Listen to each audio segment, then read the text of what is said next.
जय श्री कृष्ण। राजसी आदमी के बातों में जो आदमी आ जाते हैं ना, उनको फिर वो दूध के ऊपरे जैसा राजोगुण तो बढ़ता चढ़ता घटता उतरता। इसीलिए जो बात कर रहे हैं वो सामने वाला सात्विक है, तामस करता है कि राजसी करता है, वो ख्याल करके फिर आप निर्णय लेंगे तो आप संसार में ठगने से बच जाएंगे।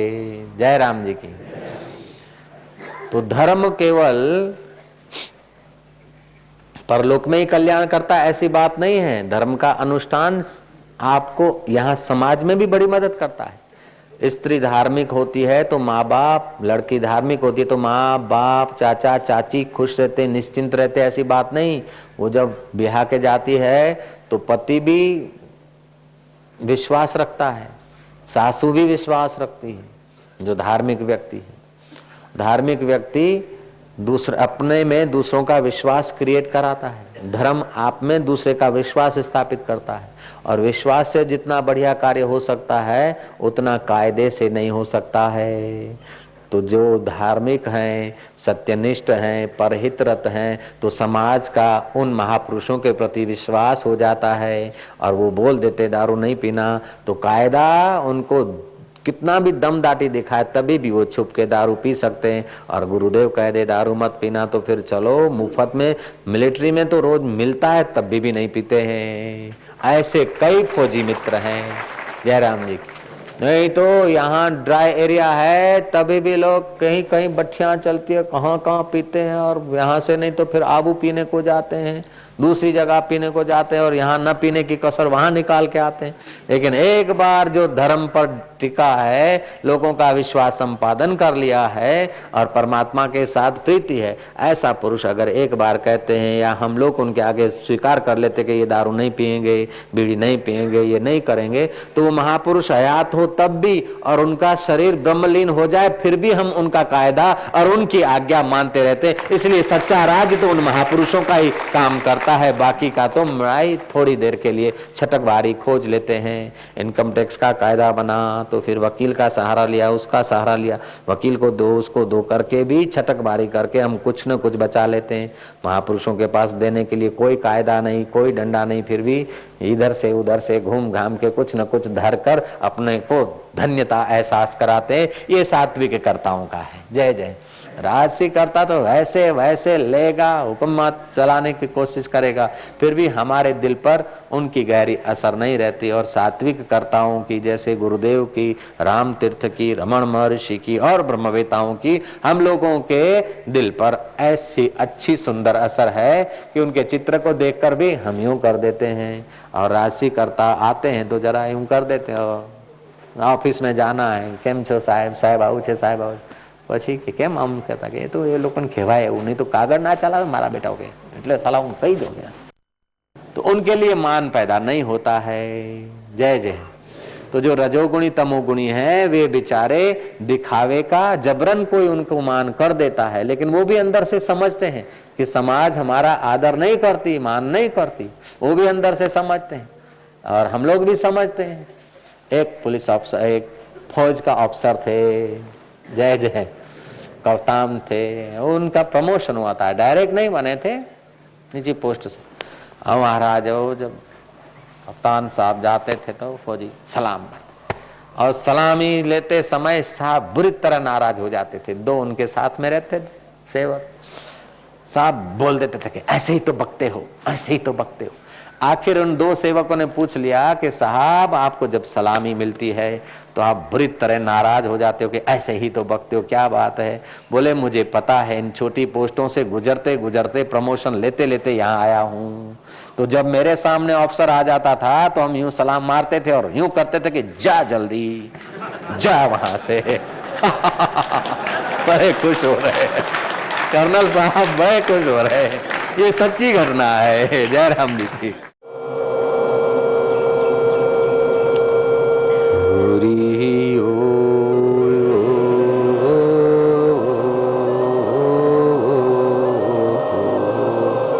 डूबने वाले का चित्त विलक्षणता ले आता है, उसके तन में, उसके मन में अद्भुत विलक्षणता आने लगती है, जो परमात्मा के परम पवित्र स्वभाव में विश्रांति पाता है, उस अंतरतम चैतन्य में जो डूबता है, उसके जीवन में अद्भुत विलक्षणता आने लगती है। और वह विलक्षणता अलग अलग व्यक्तियों में, अलग अलग देशों में, अलग अलग कालों में अलग अलग ढंग से प्रतीत होती है। उसे समाज के लोग चमत्कार कहने लगते हैं। जितना जितना तुम्हारा चित्त जाने अनजाने उस चैतन्य में सराबोर होगा, उतना ही तुम्हारे चित्त में विलक्षणता आने लगेगी, सामर्थ्य आने लगेगा, चमत्कार होने लगेंगे।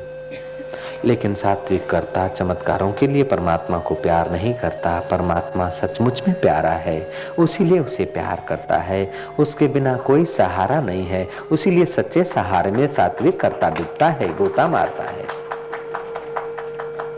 उसे प्यार करते जाओ जो सचमुच में प्यारा है, हर दिल का सहारा है और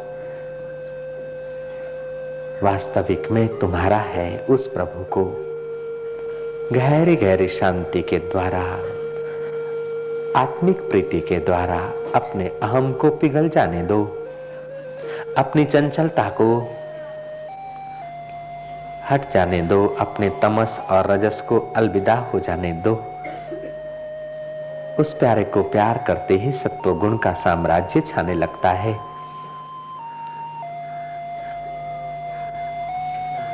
ऐसे तो राजसी आदमी भी सफलता असफलता में नो प्रॉब्लम की अवस्था पे आ सकता है, अब प्रसन्न रह सकता है, लेकिन वो सम नहीं रह सकता। सात्विकता के बिना समता टिकने नहीं देगी अपने आप में। राजसी आदमी भी कभी सुखी और प्रसन्न दिखते हैं, लेकिन वे सम नहीं हो पाते हैं। सात्विक होने के बाद जब गुणातीत अवस्था की घड़ियां आ जाए तो वो गुणातीत व्यक्ति समता के सिंहासन पर विराजमान होता है। ऐसे दिन कब आवेंगे कि संसार के नश्वर पदार्थों को नश्वर समझकर अपने सम स्वभाव दृष्टा साक्षी चैतन्य में स्थिर रहेंगे।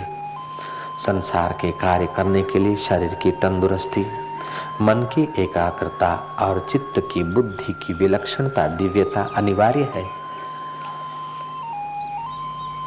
सात्विकता से ही शरीर तंदुरुस्त ठीक रह पाता है। ध्यान से एकाग्रता होती है और सफलताएं आती है। चित्त की विश्रांति से और प्रभु प्यार से जीवन में दिव्यता और विलक्षणता का साम्राज्य आता है।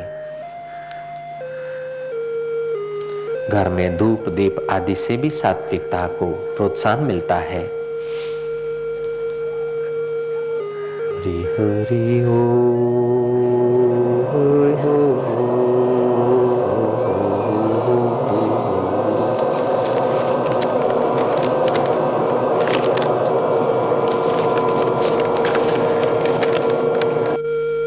गौरांग सड़कों पे नाचे थे, उस प्रियतम परमात्मा का हम ध्यान कर रहे हैं, जिसके ध्यान से, धारणा ध्यान से जीव का तमो और रजोगुण शांत होता है, सत्व छलकने लगता है। ऐसे सत्वगुण वर्धक श्री हरि का हम ध्यान कर रहे हैं। अखिल ब्रह्मांड मां एकतो श्री हरि, जो जवे रूपे अनंत भासे। हरि हरि ओ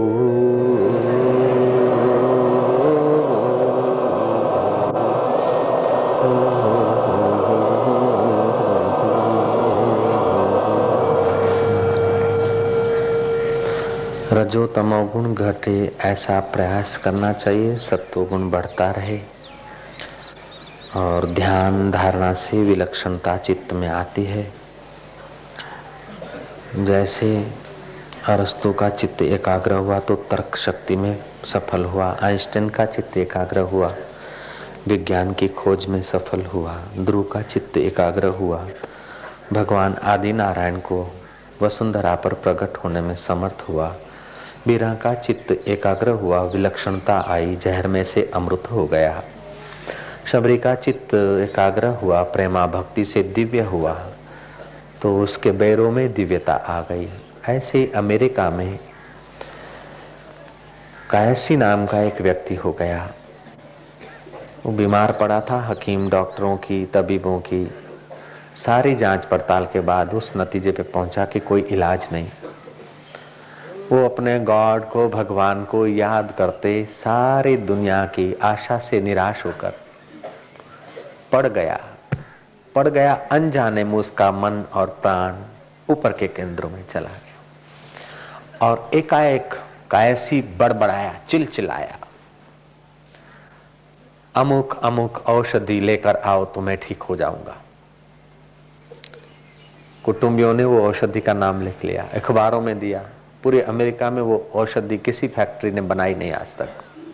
विज्ञापन दिया, स्विट्जरलैंड तक बात पहुंची और स्विट्जरलैंड में किसी ने वो औषधि पेटेंट कराई थी 20 साल पहले, लेकिन वो बना नहीं पाया, वो आदमी मर गया। पेटेंट कराई थी वो फार्मूला लेकर उसका मिश्रण करके कायसी को दिया गया और कायसी ठीक हो गया। बाद में उसने हजारों आदमी को ठीक किया कायसी। कोई पूछने आता था और वो उसको जो आ गई थी टेक्निक सत्व में जाने की, अनजाने में, और फिर बड़बड़ा देता था, ऐसा ऐसा मिश्रण करो, ये करो और ठीक हो जाएगा। और लोग ठीक हो जाते थे। और कायसी कहता था कि मैं जिम्मेवार नहीं, मुझे पता नहीं, मैं जब नहीं होता हूं, डूब जाता हूं, सो जाता हूं, तब जो बुलवाता है, कौन बुलवाता कैसे वे मैं नहीं जानता, लेकिन लोगों को बहुत फायदा होता था। ऐसे ही जोधपुर के पास फूली डोसी छाना में से कि छाना अब मेरे हैं, तुम्हारे जांचना है तो क्या करें भाई, अब छाने पे तो नाम नहीं है, देखो जिस छाने से राम नाम निकलता वो मेरा है, नहीं निकले वो उसका है। 50 छानों में से राम नाम की ध्वनि निकली, फूली बाई के हो गए। तो सात्विक आदमी जब अपना कर्तृत्व से अनजाने में अथवा जानकर जाता है तो सदा के लिए कर्तृत्व बाधित हो जाता है। अनजान में अगर कर्तृत्व से पार हो जाता है तो विलक्षणता उसकी चमकती है। योद्धा जब युद्ध करता और मैं युद्ध कर रहा हूं ये भूल जाता तो उसके द्वारा कुछ नई आइडिया और नई टेक्निक आ जाती है। ऑफिसर जब ऑफिस में निर्णय लेने वाले को भूल जाता है तो सुंदर सुहावना निर्णय आता है। जो काम करो अच्छा करो, निपुणता से करो, लेकिन निपुणता का जन्म कर्ता को सजाने से नहीं होता है। कर्ता को परमात्मा के प्यार में मिलाकर फिर जो काम किया जाता है उसमें निपुणता आती है, कुशलता आती है और सफलता होती है। और विफलता भी कभी आ जाए बाहर, प्रारब्ध वेग से, वातावरण के वेग से अथवा कोई गलती से, तो भी सात्विक कर्ता इतना कलुषित नहीं होता जितना राजसी और तामसी आदमी होता है। तो रजो तमोगुण आदमी को रोग, भय, चिंता, शोक, द्रोह बढ़ जाता है। सात्विक आदमी को राजसी तामसी सताते हैं, लेकिन उसकी सात्विकता के कारण उसको उतना पीड़ा नहीं होती है और समय पाकर विजय सात्विक व्यक्ति की होने लगती है। जैसे विभीषण सात्विक है, रावण राजसी है और कुंभकर्ण तामसी है। तो तामसी और राजसी कर्ताओं का जरा प्रभाव और दबदबा दिखता है और सात्विक कर्ता जरा झोंपड़े में रहता हुआ दिखता है, लेकिन अंत में राज्य विभीषण का हुआ दुनिया जानती है। ऐसे विभीषण का बाह्य राज हो न हो तुम्हारा, लेकिन तुम्हारा मन पर तुम्हारा राज्य होने लगेगा अगर सत्वगुण बढ़ेगा। तो नहीं तो राजसी तामसी आदमी बेचारा जैसे मन में आ गए विकार, और ये प्रकृति के 3 गुणों से ही कर्ता की स्थिति बदलती रहती है। तो कर्ता अगर गुणातीत परमात्मा को पाने का साहस कर ले तो सदा के लिए इस गुणों के प्रभाव से छूट जाता है। नहीं तो सत्वगुण को बढ़ाने के लिए पहले